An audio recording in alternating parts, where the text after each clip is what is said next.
Joanne from Rhythm and Tunes Piano School.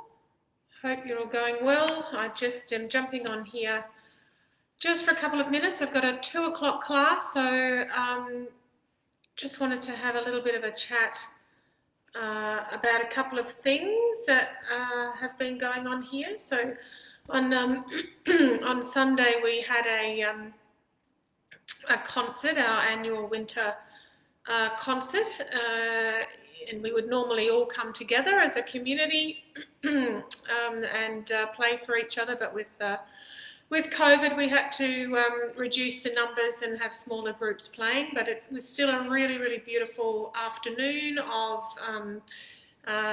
kids sharing their music with all of us. So they had been working really hard, and I find with these concerts that every single time, every single student just really steps up to the plate and lifts and just makes it all look so easy. So I haven't posted this particular video yet, but I've been wanting to talk about it a little bit. So one of the things that we do here in the studio is probably one of my most favourite things to do. Every aspect of the curriculum is my most favourite thing to do, but composing and improvising is one of the streams. And one of the ways that I try and get students to do that is to just experiment with the right hand of one piece that they might be learning and see what it sounds like with the left hand of another piece. And so that works really well in many situations, and it really is just a starting point, a framework that I try and provide so that people aren't starting with a blank canvas. I think if you put a blank canvas in front of people, they really don't know where to start, whereas if you give people some sort of structure or framework to work within, it is much easier. So I gave this particular project to a student a few months ago, and it was actually the left hand of the chords from Greensleeves, and then the right hand from a song that we do in the program. And never in a million years would I have thought that she would come up with such an extensive, well thought out, imaginative, transportative, I don't even know if that's a word, I don't think it is, piece of music. And to be honest, she finished performing it on Sunday, and then when I went to announce the next student, I actually felt quite emotional. I felt choked up because I could recognise the incredible sense of creativity, I think, that had occurred. And she was just so I think on a high. Her mum told me she went home and proudly showed her family members the video, and was really happy with herself. So that whole idea of creativity is a really big focus in the studio, both with the kids that come through and my adult students.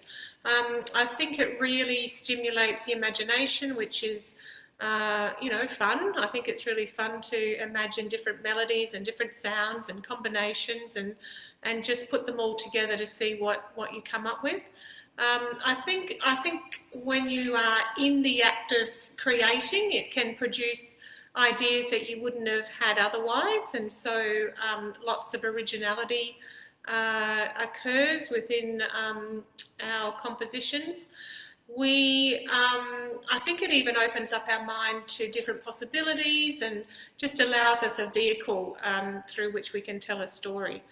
I think there's also a really great sense, there's a spark of excitement in the studio. When I'm sitting here and I'm just coming up with all sorts of different ideas, it really is like a game of, in my mind, I just imagine it as a game of musical tennis. So somebody will come in with their combination, and then I'll just give them a little bit of a clue as to how to adjust it, put it into a different hand position, try a different walking bass with it, or whatever it is, and then all of a sudden it's what they've brought in has been transformed into something slightly different, and then somebody else in the class might come up with with an idea as well. So it's just like this huge musical tapestry that we're forever weaving, and then it just goes from one class to the next to the next.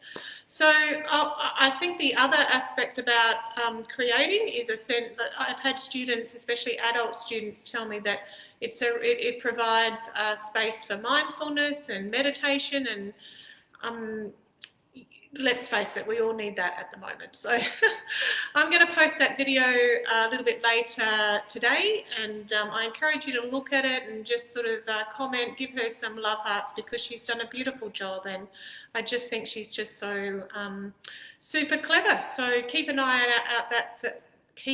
out for that on the page. I'll be running the next round of Music on Steroids. It commences on August the 26th. And if you're interested in just finding out about how all this process works, I'll be running an introductory session on Thursday. I'll get some more information out to you about that shortly. But it's 2 o'clock and I've got to go and open the gate for my next class. So I will see you on here next time. Have a great day. See you then. Bye.